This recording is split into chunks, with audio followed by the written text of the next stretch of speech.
es una clase de introducción. Eso que ya no vamos.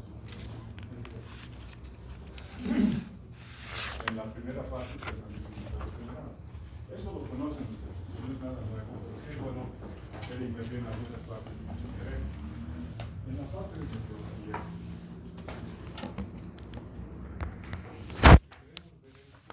algunos aspectos importantes. Cuando se son las funciones del riñón, tiene que responder con las más grandes que tiene el riñón. En este caso, son dos. Una, la eliminación de las toxinas, que en términos de fisiología y nefropatología se conocen como deactivación toxina. Y la otra función grande es la eliminación o el balance del agua. Y en términos de fisiología o de nefrología, eso es ultrafiltración. Entonces, como ustedes pueden ver, es un órgano que además de estas funciones que hemos indicado, puede hacer otras más. Es un órgano de secreción interna, es un órgano que modula sustancias más activas, etc. Pero vamos a enfocarnos en esta parte de la energía. Cuando ustedes ven energía positiva, si el riñón pierde definitivamente la función en más del 85%, es ya incompatible con la vida. En este caso, se tienen que hacer tratamientos de sustitución de trasplante, que seguramente va a ser motivo de otras clases. Bueno, vamos a ver la parte de anatomía. Solamente algunas cosas importantes. Saber que el riñón se encuentra en el retroperitoneo. Y el retroperitoneo es la cavidad virtual que se encuentra detrás del peritoneo posterior y delante de la pared posterior del abdomen. De tal manera que ustedes en anatomía han visto que hay tres compartimientos. Un compartimiento central, donde están los grandes vasos del organismo, la arteria renal y la vena cava inferior.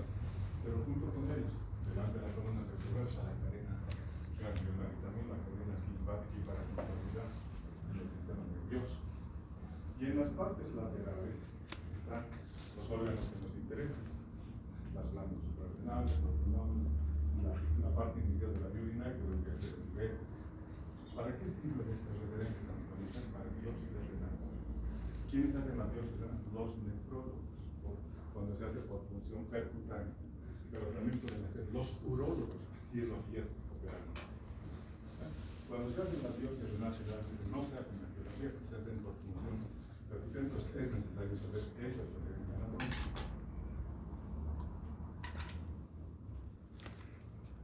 Características generales del riñón. Los riñones se parecen a las habichuelas, porotos. Entonces son muy, muy parecidos. Tienen un color rojizo. Los han visto en cadáver pobres gris. En el vivo es más o menos.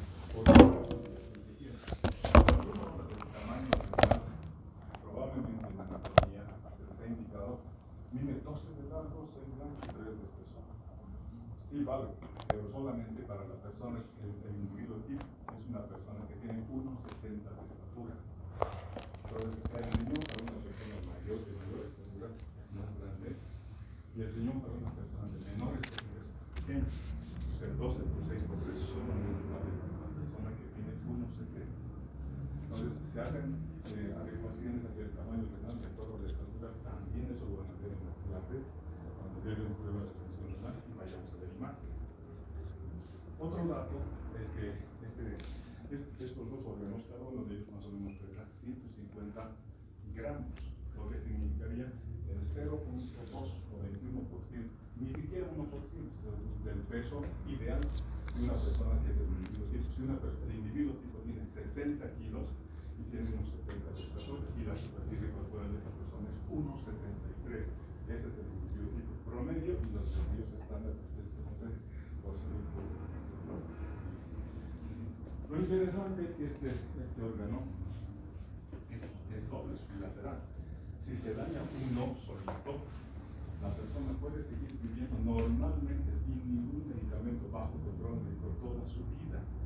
De hecho, algunas personas se enteran que su riñón no había desarrollado o ni siquiera se dan por nada. Cuando son adultos o cuando son viejitos, nunca se vieron molestos. Cuando se les hace pruebas de función renal, que son laboratorios de sangre, orina, están normales todos sus parámetros. Si nosotros abrimos el riñón en dos, en un corte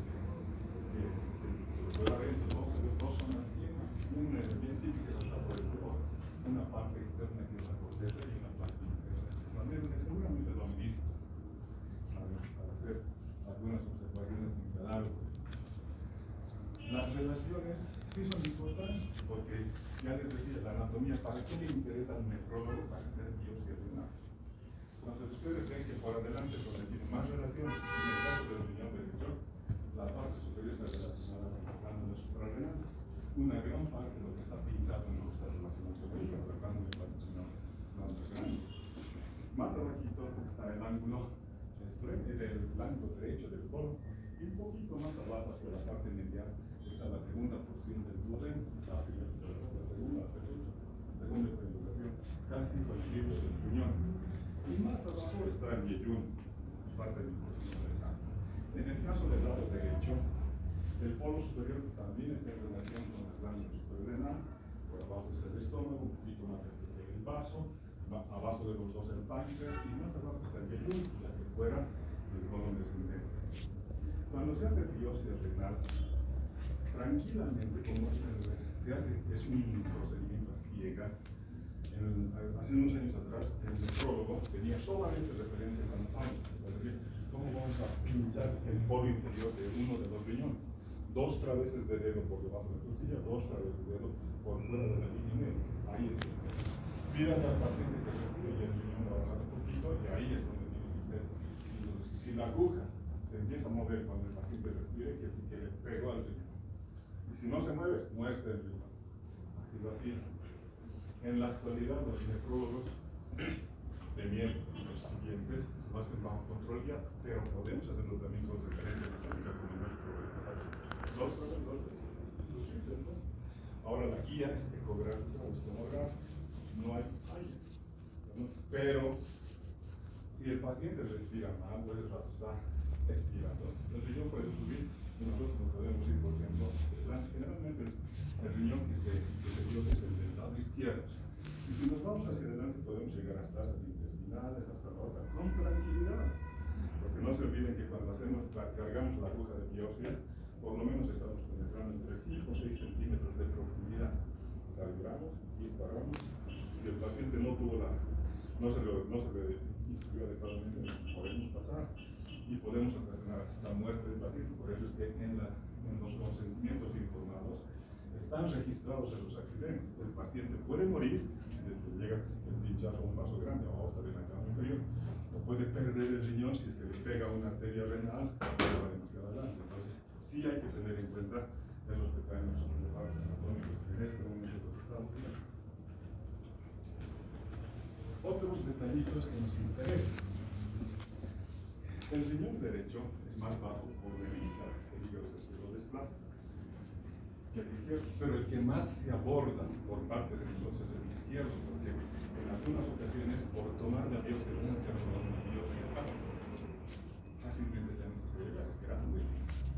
Y el hígado cuando se pide sangre, también está relacionado, porque no es un órgano que se puede contraer, no se puede presentar un hematoma. Lo interesante es que está bien protegido. Al margen de las maniobras semiológicas que les han mencionado, tratar por la maniobra, tratar de tocar el polo inferior es casi imposible, porque primero está protegido por las costillas, segundo los músculos para recuperar son duros, y aunque hagan lo que sea, es bien difícil palpar el riñón en una persona normal. Y para que el riñón se lastime, tiene que ser un golpe de aquellos fuertes, como por ejemplo que una movilidad le venga por atrás y la atropelle. Recién ahí la costilla puede ingresar al riñón a infeccionar. Ustedes han visto una anécdota de una persona que estaba en la universidad caminando tranquilamente por una de las calles y hay una movilidad se le vino por atrás, ¿no es cierto? Probablemente la persona haya tenido lesiones renales, flaquillo, etc. Pero tiene que ser un golpe demasiado fuerte. Lo otro interesante es que cuando el paciente se transplanta y ustedes le preguntan, ¿usted puede tocar el riñón? Que sí, aquí está, doctora, mire, se toca bien el cambiato y se lo palpa. Entonces yo les pregunto, ¿dónde el riñón? A ver, en el abdomen, doctor, ¿usted se lo pone en el abdomen? No. A ver, pero se toca. Ese sí está bien accesible a todos. Un golpe, puedo biopsiar el riñón más fácilmente que el riñón del otro lado, el riñón natural. ¿Dónde está localizado? Está localizado también en la cavidad retroperitoneal por debajo del riñón original, pero como aquí no hay huesos ni hay músculos sumamente fuertes, lo puedo palpar hasta atrás. Puedo puedo escuchar el soplo de las arterias, etcétera, etcétera. Entonces, eso es referencia católica. Otros datos. La localización generalmente toma 3 o 4 cuerpos vertebrales, dependiendo de la estructura del paciente, desde dorsal 11 hasta el lumbar 2, son 3 o 4 espacios vertebrales. El flujo sanguíneo es interesante, y estoy seguro que cada profesor especialista le hace todo lo que a su especialidad. El corazón es el órgano más importante de la economía del neurólogo, del cerebro, el neumólogo, del pulmón. Pero cuando se hace un análisis del flujo sanguíneo, y esto sin desmerecer a ninguna especialidad, por alguna razón el riñón tiene más irrigación que todos los órganos, porque midiendo la irrigación ml minuto por gramo de tejido, ustedes pueden ver la diferencia. En el caso del riñón, la irrigación total es 1000 a 1200 mililitros por minuto, lo que más o menos significa que en cada minuto una cuarta parte de la volemia, si consideramos que la volemia es 5000 ml, entonces está pasando por el riñón.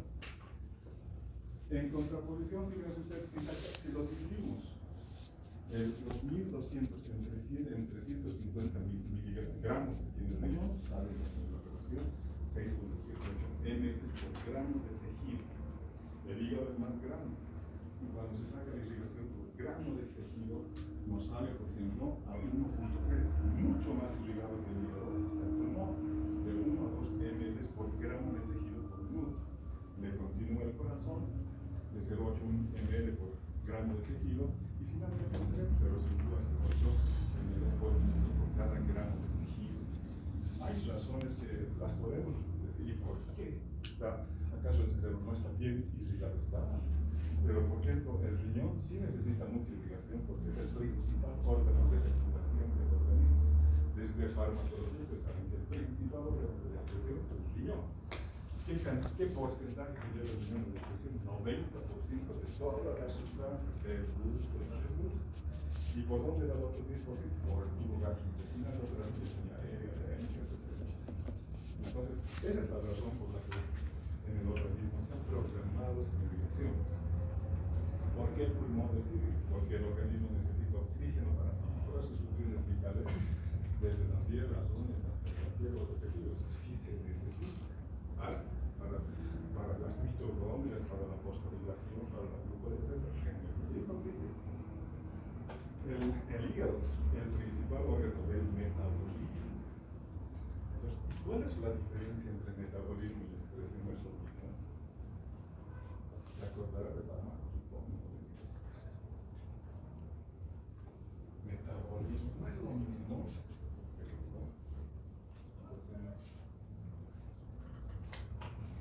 En el hígado es el laboratorio del organismo. Se activan o se inactivan todas las sustancias, las muestras, las sustancias de fármacos que se consideran tóxicos. Y cuando se activan, recién se las puede botar de los elementos del riñón. Es un gran laboratorio, por eso necesita también una buena irrigación. Y el cerebro sí necesita, pero está en paz y tranquilidad cuando están estudiando, cuando están analizando, llega buena cantidad de flujo sanguíneo. Pero como ustedes están viendo, las funciones que el organismo tiene su razón de ser. Entonces explico esto, no es cualquier nefrólogo, el riñón, y le está poniendo otros latidos que ni siquiera están comprobados.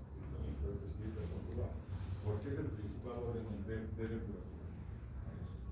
Cuando vemos la localización de los riñones, vemos que el polo superior está más cerca de la línea media, más media de los polos inferiores, que están un poquito más alejados. Y eso es útil para hacer biopsia. Porque si hacemos biopsia del polo superior,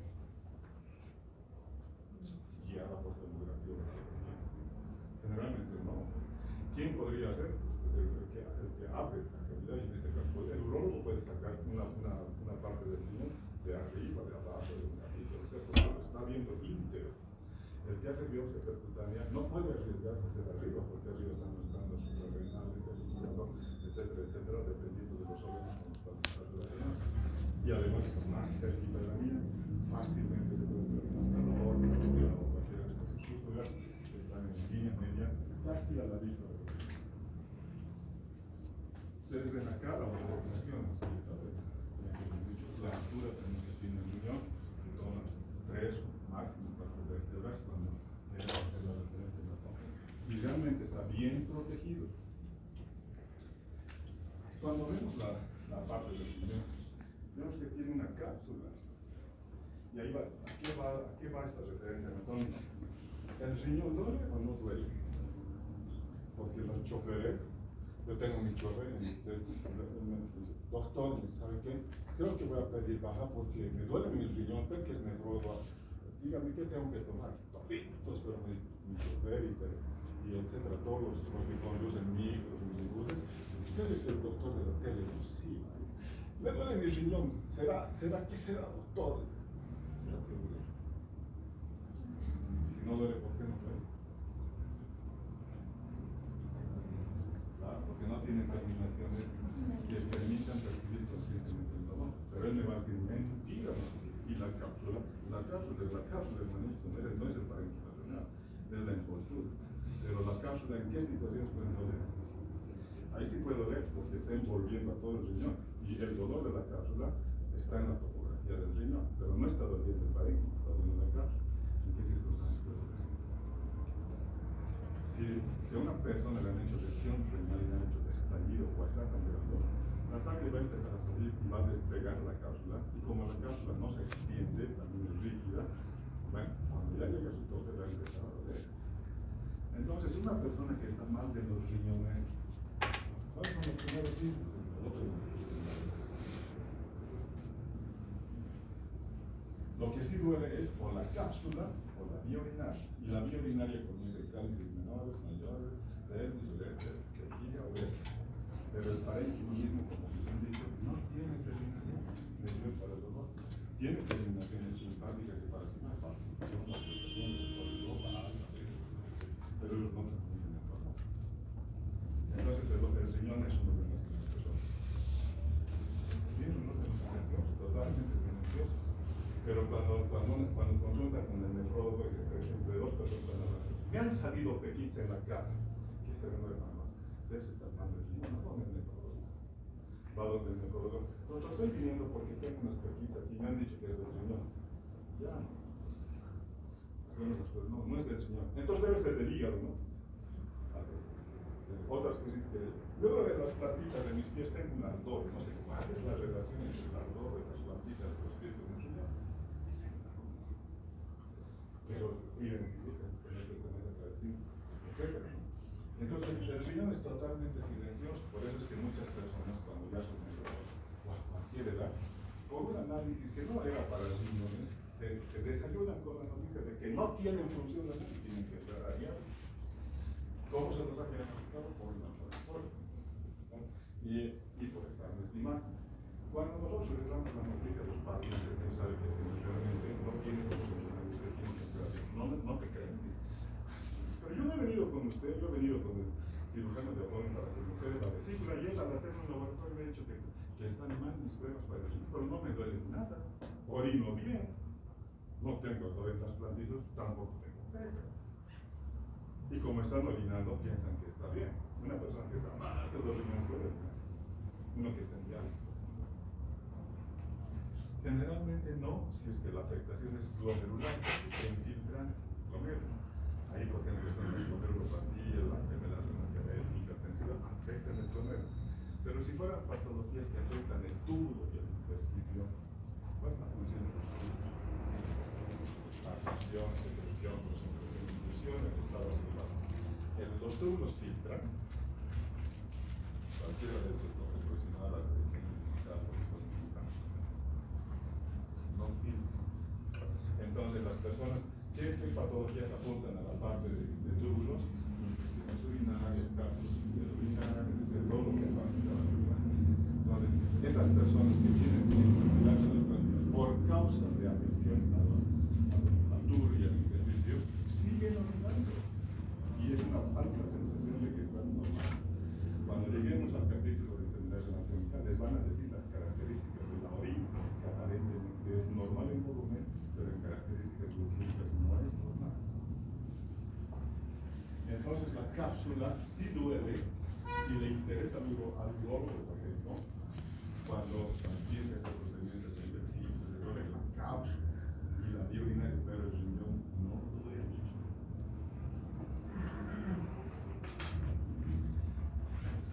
la vía urinaria. Y hemos dicho que la vía urinaria comienza macroscópicamente, porque microscópicamente ustedes saben que comienza con el túbulo contorno aproximado.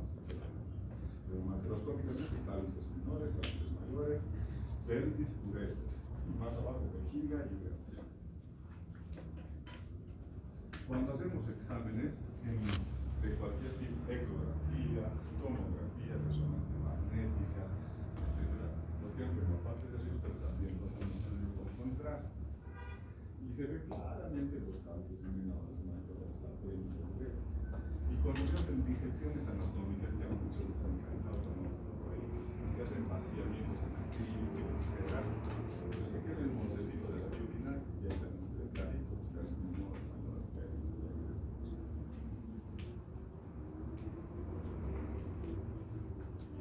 En la parte de histología, puntualmente algunas cositas. El glomérulo, la estrella de la película. En el caso del glomérulo, cuando hablamos de esta parte histológica, es parte de la unidad, no es todo, es parte de la unidad anatómica. Para que sea completito, ¿qué más le falta? Para que sea unidad completa. Los túbulos, o sea, túbulos y glomérulos es la unidad completa funcional y anatómica del riñón, porque se repite. ¿Y cuántas unidades tendremos en el riñón? Más o menos.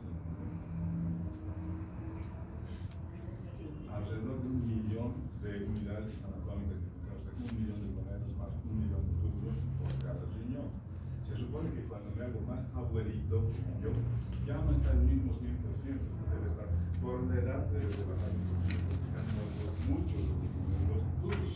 Sé que la función de una persona mayor va disminuyendo por el envejecimiento natural. Y de una persona que está enferma con enfermedad de base, nefropatía de enfermedad diabética, nefropatía lúpica, cualquier otra, se va a sumar a la edad si es que es menor. Va a haber más disminución de la función renal.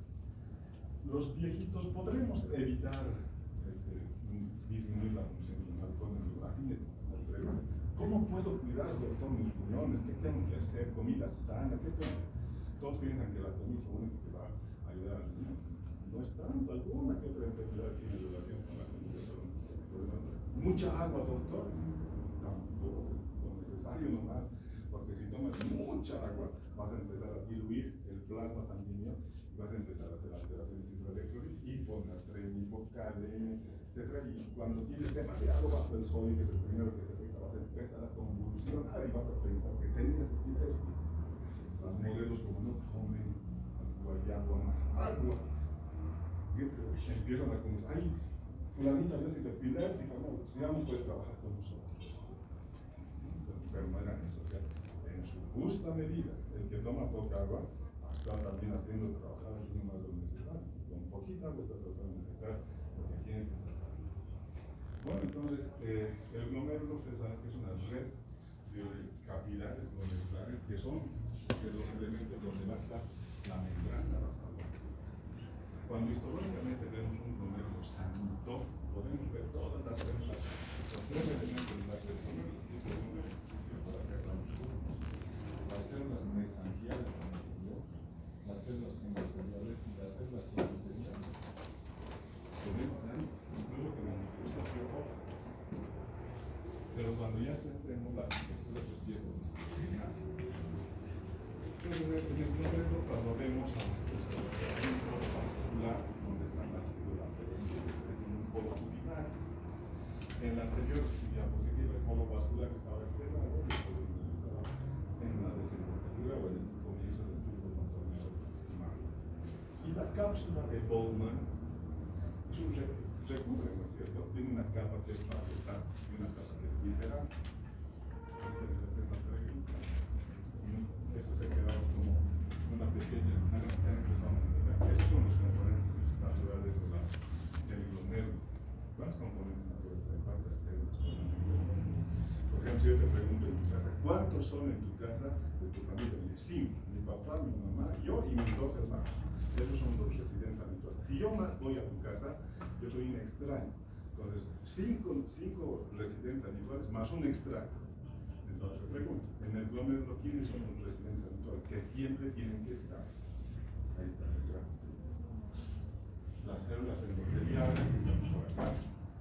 Una. Las células epiteliales que están por acá. Dos. Y las células mesenquimales que están en el medio. Tres. Tres tipos de células. ¿Y dónde están los porocitos? Eso es lo que se entiende. Porque todos me saben con los porocitos. Los porocitos. Entonces, el porocito es otras células. Como en los tres reyes magos. De hecho, la Biblia ni siquiera dice que son magos, ni siquiera dice que son tres, y ni siquiera da sus nombres. Pero, ¿cuáles son los tres reyes magos? Melchor, Gaspar y Baltasar. ¿Dónde lo digo? En la Biblia, acá usted no le digo todo. ¿Dónde dice? A ver, mostrame. Pero ¿y de dónde han sacado los nombres? De la tradición, hermanito. De la tradición, se han inventado, les han dado nombres. Incluso hay un cuarto rey mago, Artaban se llama. Sí. Usted no ve la Biblia por un pueblo. Acá, los porocitos, ¿qué son unas células independientes? Que se han olvidado. Pero habla mucho de los porocitos, ¿no? ¿Qué son? Pues parte de nuestra. ¿Qué crees? ¿Es una célula? ¿Es otra célula? Se han olvidado. Pues parte de una célula. Es parte de una célula. Entonces aquí en el dibujito ustedes están viendo la célula epitelial visceral tiene prolongaciones y la parte más distal de la tiene esas comunicaciones dilatadas son los podocitos y es lo que dicen que son interesantes porque cuando se los analiza bioquímicamente tienen una sumamente y están en contacto con la membrana basal, por eso son importantes. Y muchos piensan que el podocito es otra célula, ¿no? O a la célula epitelial visceral ya la llaman podocito, le han cambiado de nombre.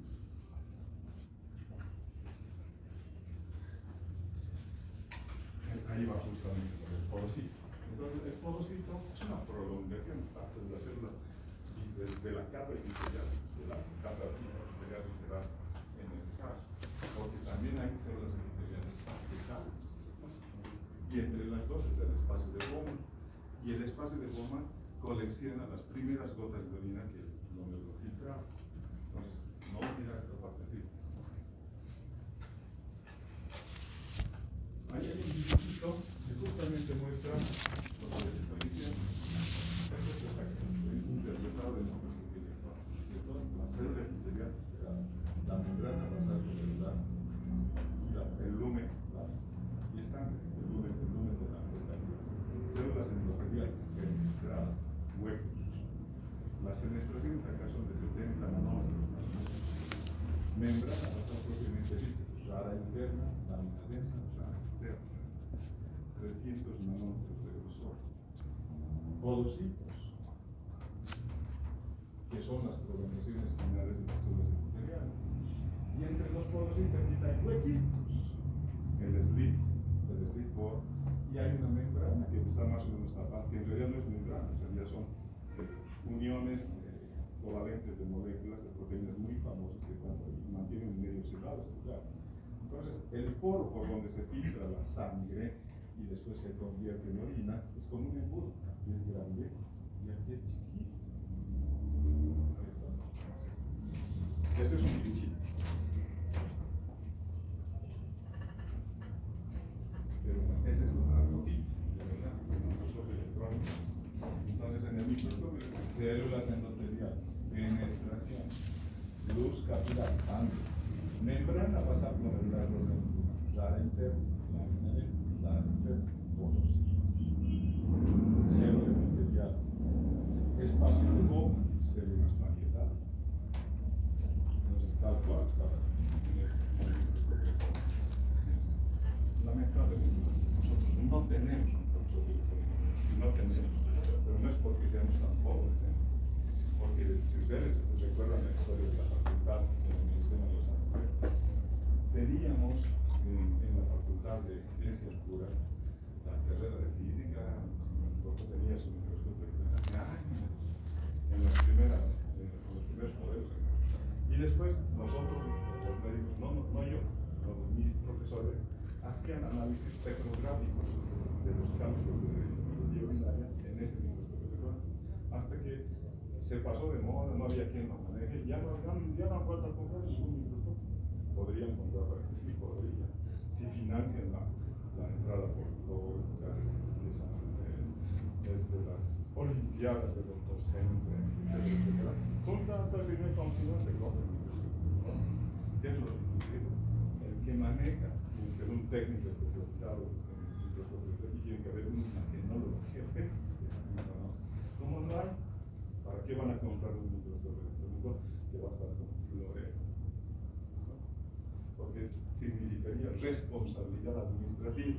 Si yo siento que compro algo que no se va a utilizar, me lo van a cargar en cuenta.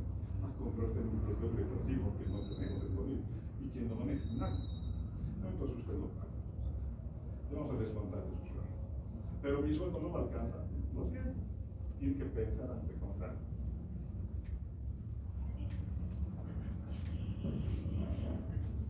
Cuando vemos con microscopio electrónico de tránsito tridimensional, ahí ya vemos, ¿no? Aquí están los capilares glomerulares, ahí está la célula del epitelio visceral, sus prolongaciones primarias, las prolongaciones secundarias y la parte más dilatadita es el pericia de los pies. En otras palabras, están abrazando prácticamente ya al capilar de la no había sido el mocho de mentira como nos pintan en los libros. Aquí han hecho algunos trucos para darle color y para que se surgiera bien. La parte rojiza es el capilar y las partes en gris son las epiteliales, viscerales con las prolongaciones primarias y secundarias. Y aquí le han puesto más colorcito todavía para que no vean. Lo amarillo es la célula epitelial visceral con sus prolongaciones y los rojos son los capilares.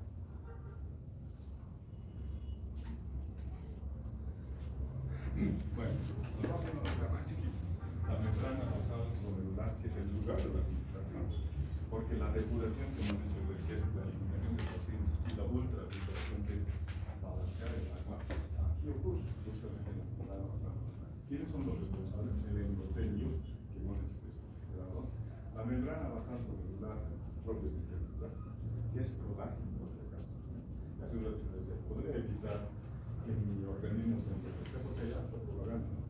Compre colágeno improvisado para evitar que sus articulaciones filtren y las arrugas. Así, sí. Probado. Vea todos los testimonios que a nivel mundial se hacen. Pero el envejecimiento ni con colágeno improvisado, ni natural, ni que elimina, ni aunque lo tome desde que tenga 20, no voy a poder evitar. Viejito voy a ser el día que me toque esté. Más las enfermedades que me van a llegar, no las voy a poder evitar. La artrosis, que es el cuento del colágeno, no se puede evitar porque es un proceso degenerativo de la articulación ni variando el colágeno, nada.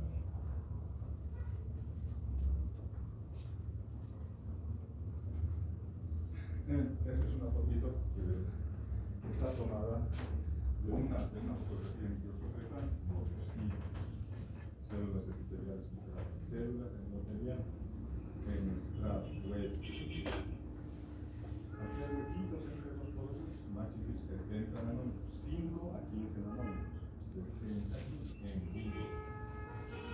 Los que entran por aquí, tal vez las moléculas que quepan en este lugar, podría caber la lumina así, pero podrá salir por acá, no. Y aquí, ¿hasta qué tamaño de molécula? Hasta el tamaño de la vitamina B2, nada más. La urea, la creatinina pueden salir, claro, porque son moléculas más chiquitas. Ajá. Bueno, entonces ustedes pueden ver estos detalles de la membrana basal glomerular cuando estamos hablando justamente de estas tres capas, la endotelial, la membrana basal propiamente dicha y la capa epitelial. Miren más o menos presentes, ¿no? Comparando con la membrana celular, una membrana celular de cualquier célula, más o menos, ¿qué promedio de velocidad? 100 nanómetros, o sea, es 3 veces más por ejemplo. Las membranas celulares se pueden ver al microscopio top, al histología. ¿Y por qué dibujan cuando les hacen hacer su atar? Le pasan al marcadorcito negro a la célula. Y esto viene ahí, están con sus ligas. En el examen de membrana celular, bueno, será verdad que se puede, no con el microscopio sí se puede. Se puede ver la membrana celular y también se puede ver la membrana basal-glomerular. La membrana basal-glomerular tampoco se puede ver solamente con el microscopio. Otra cosita importante en la histología, que es objeto de tratamiento también, es decir, el aparato iostaglomerular. Estoy seguro que lo han visto, les han evaluado. Tres cositas componen el aparato iostaglomerular: la mácula densa, las células intraglomerulares y las células mesangiales extraglomerulares.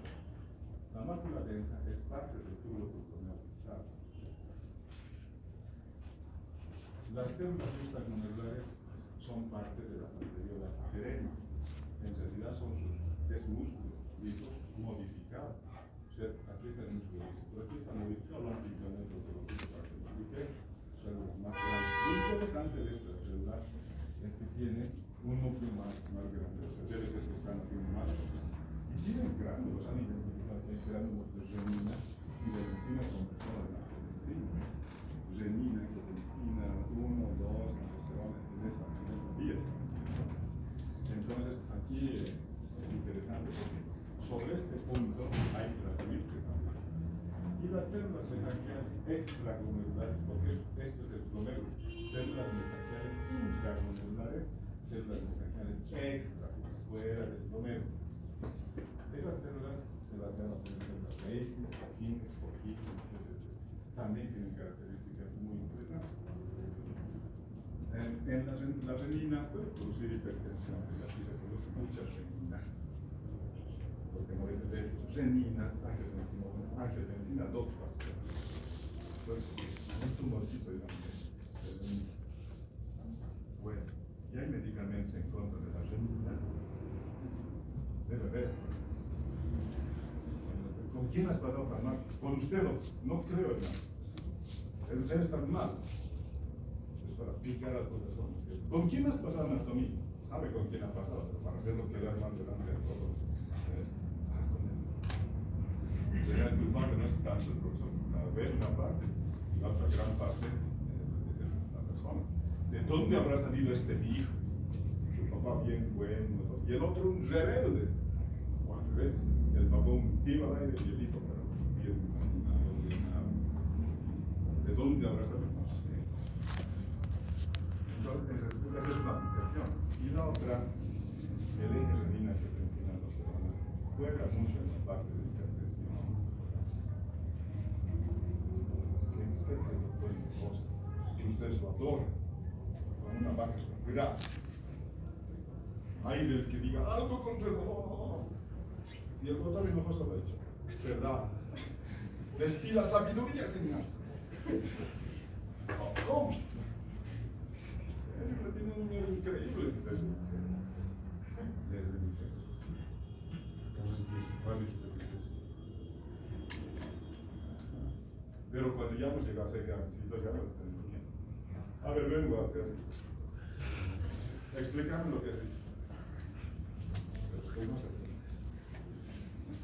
Bueno, en la parte de la enzima conversora de la angiotensina también, porque hay un medicamento fármaco que se utiliza para esta clase de presiones que están imaginando, ¿cierto?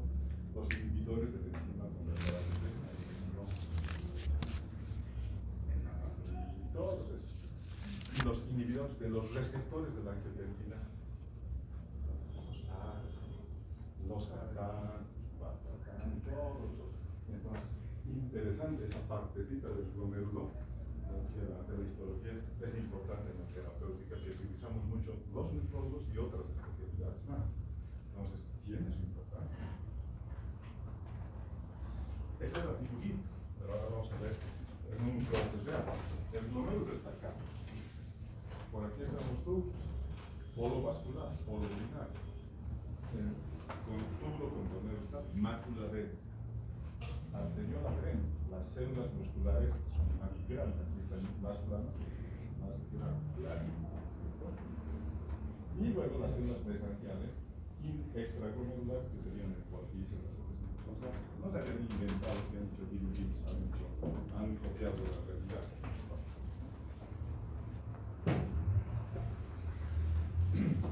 Algunas características de algunas secciones, el túbulo contornado proximal. En el túbulo contorneado próximo ustedes han visto que hay una parte que está envuelta. Esa se llama la pars convulsa. Hay una partita que es recta, que es el comienzo del asa de Henle. Entonces, hay dos divisiones, la pars convulsa y la pars recta. Que también otras clasificaciones disconocidas se llaman el S1, S2 y S3. ¿Qué importancia tiene? En el túbulo contorneado próximo, ¿qué función es importante? ¿Qué es lo más importante? Todo lo que sea filtrado, que hace sobre su totalidad, en ese nivel. Entonces, esa es una parte de la relación. Y ahí está la mayor parte de los cotransportadores. Cuando vemos una placa, el glomérulo está acá. Seguro, pues acá hay unos cortecitos de túbulos en sentido transversal y células zonales. Túbulo contorneado proximal. En comparación con la altura de las células de túbulo contorneado está más. Y si llegamos a un asa de Henle, que ahí está más o menos por acá. Uno dice, ¿qué imaginación han tenido estos históricos? ¿Cómo han reconstruido en 3D eso? Realmente han tenido, cuando hace muchos años estos descubrimientos tenían buena imaginación. Ahorita esto se puede hacer con reconstrucción de paquetes y todo, y sale lo mismo que han pensado, lo que han interpretado las primeras personas. Una relación de tamaño, lo contorneado proximal, distal, de raza de Henle, más o menos. Continuamos con el túbulo contorneado proximal. Algunas características interesantes de las celulares que tienen en la parte que da lumen de la luz tubular, hay microvelocidades y son abundantes, parecidas a las que hay en el intestino delgado. ¿Para qué? Porque necesitan aumentar la superficie. ¿Y qué hay en esas microvelocidades? La mayor parte de los cotransportadores, un cotransportador famoso que les ven por las orejas en todas las especies, tienen medicamentos. El SGLT, 2, 1, que absorbe glucosa, sodio, etc. Y hay medicamentos que controlan esta parte. Dapagliflozin, empagliflozin. Y como gran cosa lo meten aquí todo.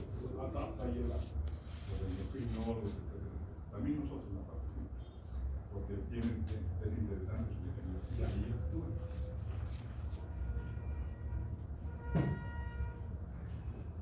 Ahí están lo que les acabo de decir, las células, una sola célula de túbulo con muchas inter en la parte basal, están en continuidad con un núcleo grande. Si tiene la cabeza grande, debe ser seguramente porque tiene que ser muchos procesos que están involucrados en el núcleo. Algo que llama la protección núcleo chiquito, como es tan importante, más o menos. Acá tienen ustedes cortecitos de túbulo contorneado proximal. Vamos a explicarme.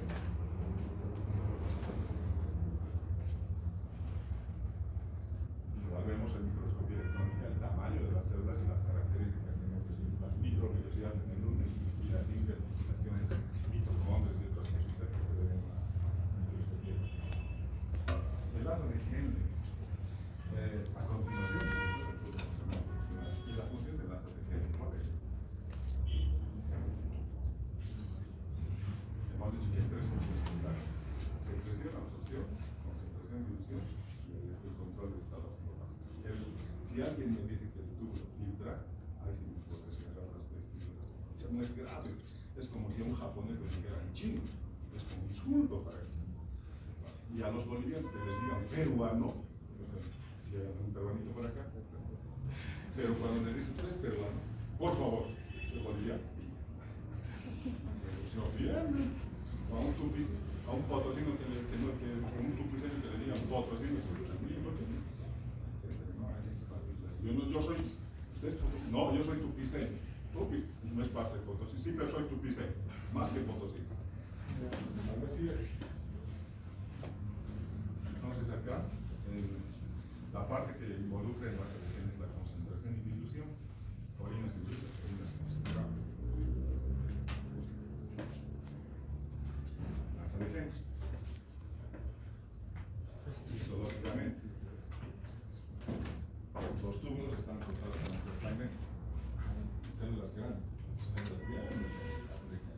Y por ahí andan los túbulos con coordenadas distales, medianos en el grupo. El túbulo contorneado distal. En el túbulo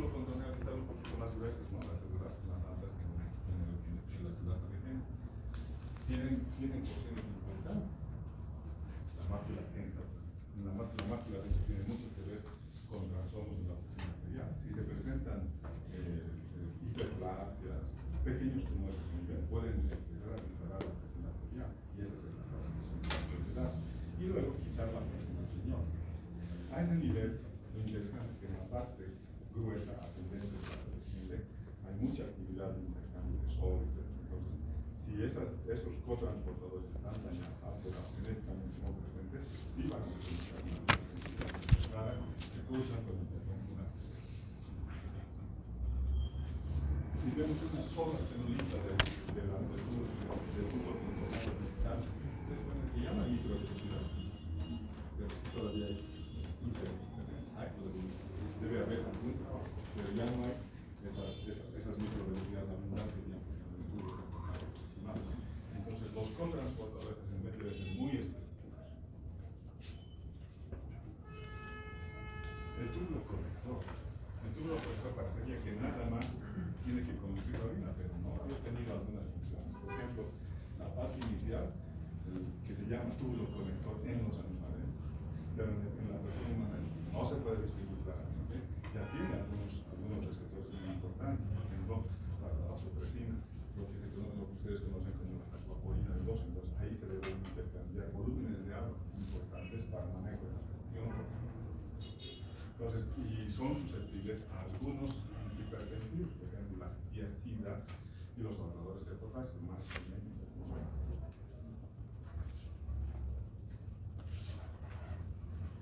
Continuamos. Si analizamos con un poquito de más detalle, el túbulo conector tiene dos tipos de células. Las principales, que son la mayoría de las células, que tienen mucho que ver con el intercambio de sodio, potasio, bicarbonate, etc. Y las intercaladas que se diferencian macroscópicamente porque su microcuadro es un poco más oscuro. Lo interesante es que cuando se encuentran estas células tienen actividad con la anidrasa carbónica, y la anidrasa carbónica es una enzima que cataliza la conversión de ácidos carbónicos en carbonato de sodio. Entonces puede intervenir en el control ácido-base. Y ahí ustedes tienen varios, los glomérulos están en los dos extremos, varios túbulos que están cortados longitudinalmente con el microscopio óptico. De las funciones, brevemente, porque esto va a ser objeto del análisis de otras clases. Cuando hablamos de glomérulos estamos hablando de filtración, de tasa de filtración. Cuando preguntamos cuánto es la tasa de filtración celular normal, según las guías K2 y K1, que es el consenso mundial en este tema, es de 80 a 120 metros por minuto, pero en una persona que tiene 1.73 metros cuadrados de superficie corporal. ¿Quién es esa persona? El individuo tipo, que mide 1,70 y pesa 70 kilogramos. Estoy seguro que personas más chiquitas y más delgadas tienen menos superficie corporal y su tasa de filtración va a bajar. Y personas más grandes, pues, su superficie no va a ser 1,73, entonces van a tener mayor, su tasa de filtración va a subir un poquito. Entonces tengo relación a la superficie corporal. No es un dato que sirve para todos. Eso hay que tenerlo en cuenta y es bien importante. Los métodos, ¿cómo puedo medir la tasa de filtración? El ideal con la sensación inulina. La inulina, ustedes saben que es un polisacárido que no existe en el organismo. Pero la bondad de ese polisacárido comparado con la creatinina es que solo se filtra. Entonces, el dato que nos ve va a marcar la filtración. En cambio, la creatinina se filtra, se reabsorbe y se vuelve a secretar. Entonces, no solamente está midiendo la filtración. Los métodos que utilizan creatinina en realidad sobreestiman la verdadera tasa de filtración tubular. O sea, le dan un poquito más por la secreción tubular que tiene.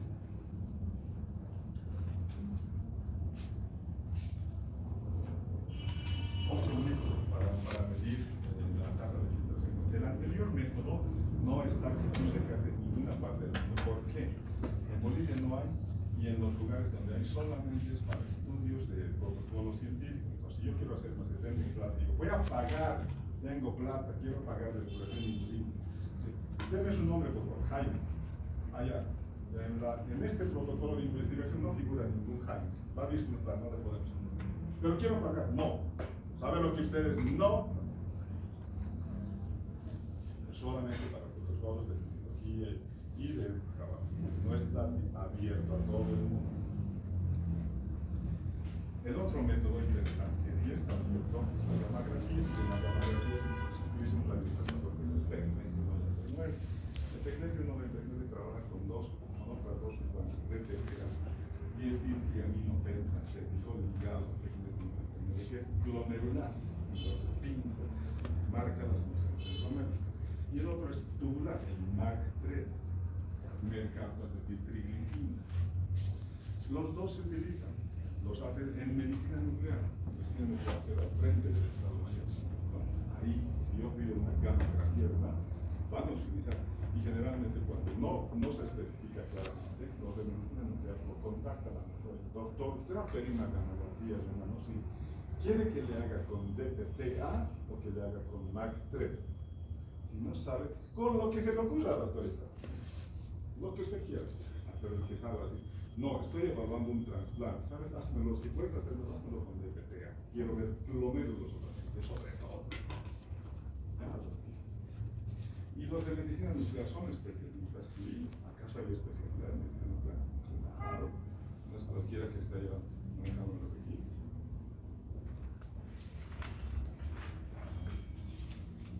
La gamma cámara, esa es la gamma cámara, sí. Parece un tomógrafo, sí, parece.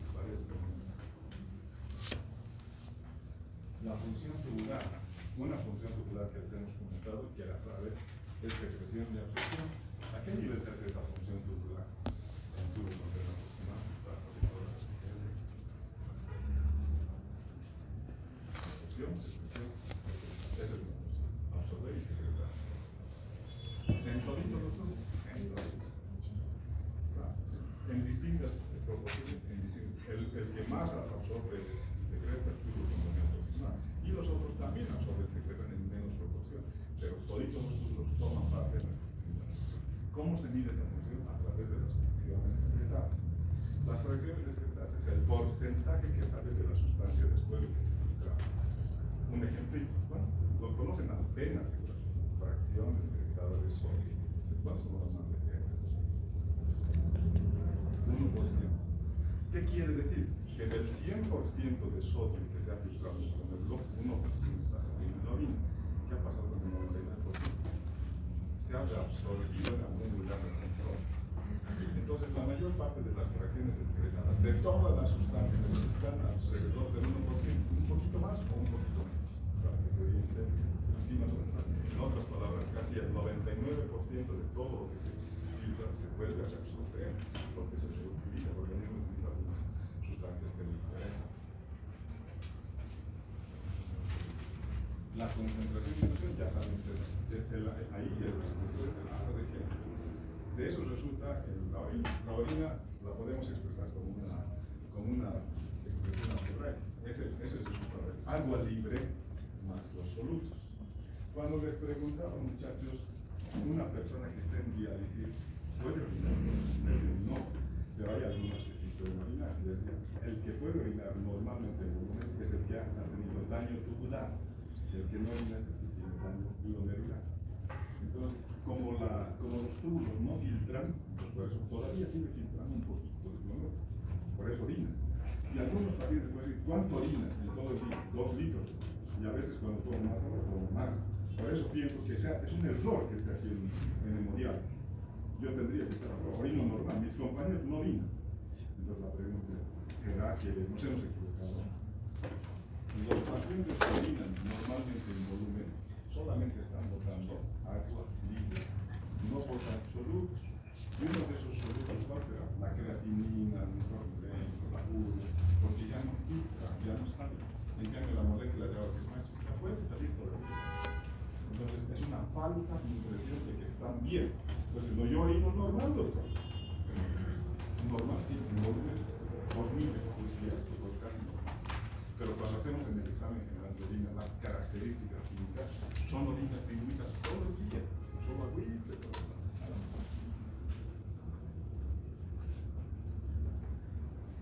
Bien, algunos parámetros que sí hay que tener en cuenta. ¿Cómo se mide la concentración y dilución? A través de la densidad urinaria o peso específico de la orina. Lo normal es de 1.003 a 1.009. Si hablamos de tonalidad de 50 mil. ¿Qué puedo hacer para ver si mi asa de genes funciona bien? Hacer las pruebas de máxima concentración. Diluir es tomar raptolina, concentrar es privanterina. Ahí tiene sus mecanismos.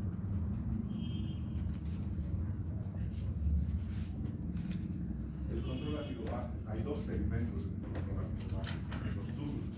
El segmento proximal estarían ahí conectados el túbulo control proximal y la primera parte del base pequeño.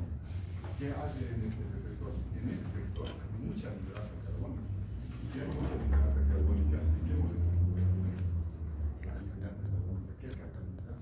Ya les mencionaba la reacción del ácido carbónico a bicarbonato. En otras palabras, se forma el bicarbonato y se absorbe o se lo deja. Se absorbe para que haga de buffer en la sangre. Porque si no hay bicarbonato, los hidrogeniones empiezan a subir, ¿no? Y si los hidrogeniones suben, se va a producir acidosis metabólica. Y ese tipo de acidosis metabólica por daño del segmento proximal de la membrana se llama acidosis tubular renal tipo 2. ¿Cómo se diagnostica la acidosis tubular renal tipo 2? Midiendo el bicarbonato en la orina, que tiene que ser mayor a 18 en el equivalente sanguíneo de 24 horas, o sacando la fracción de excreción del bicarbonato, que tiene que ser mayor al 1%. ¿Ya? El 1% es normal, 18 es también normal. Si son menores las cantidades, quiere decir que no se está formando bicarbonato y o está saliendo agua. Son parámetros para diagnosticar. Se puede hacer aquí el diagnóstico de acidosis renal tipo 2 en un lavado de cuerpo. Hay que hacer una de 24 horas, medir el estoy seguro que han visto en algunos materiales, cuando han visto lesión de la largura del seno, si el pena vale tanto, es pre-renal. Si es tanto, renal. Si es tanto, es post-renal. Sirve también para eso, pero había sido una prueba de función renal.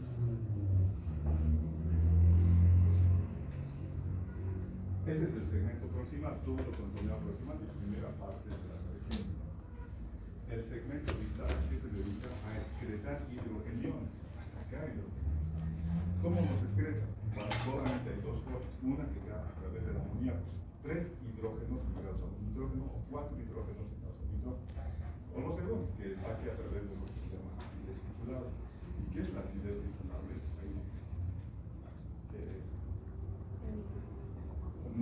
Es cualquier sustancia que no es amoníaco. ¿Qué es? Ahí dice, está con anaranjado. Son sales, fosfatos unidos a hidrogeniones, uratos unidos a hidrogeniones, carbonatos unidos a hidrogeniones. Sumando los dos, el amoníaco más la acidez titulable, ¿qué tienes? La carga real de excreción de hidrogenio, o sea, la cantidad real que estás botando de hidrogenio, que hay que compararla con la carga ideal de excreción de hidrogenio, o sea, lo que debería ser. Y eso se mide por peso. Si digamos yo peso por decir que tengo 80 kilos, pues mi carga ideal de excreción de hidrogenio es 80 por día. Y si me miden en la orina realmente cuánto estoy botando, el doctor usted está botando solamente entre la amoníaco, usted solamente bota 40 de los 40 nanometros. Esa es mi carga real. Y mi carga ideal es 80. Estoy reteniendo hidrogenio, no estoy botando. Debería botar 80, pero estoy botando 40. Está reteniendo por día. En 2 días ya se van a retener 80 mil equivalentes, en 3 días 120, en 4 días 100. Puedo estar especulando ante la retener. Y si no estoy botando hidrogenio, ¿qué se va a producir? ¿Qué va a pasar a nivel de la sangre? Acidosis metabólica. Ya ese tipo de acidosis metabólica producida por la falla del segmento distal se llama acidosis tubular renal tipo 1. ¿Cómo se diagnostica? Brevemente les he explicado, pero lo van a ver con más detalle. Cuando la carga real de excreción es menor que la carga ideal de excreción.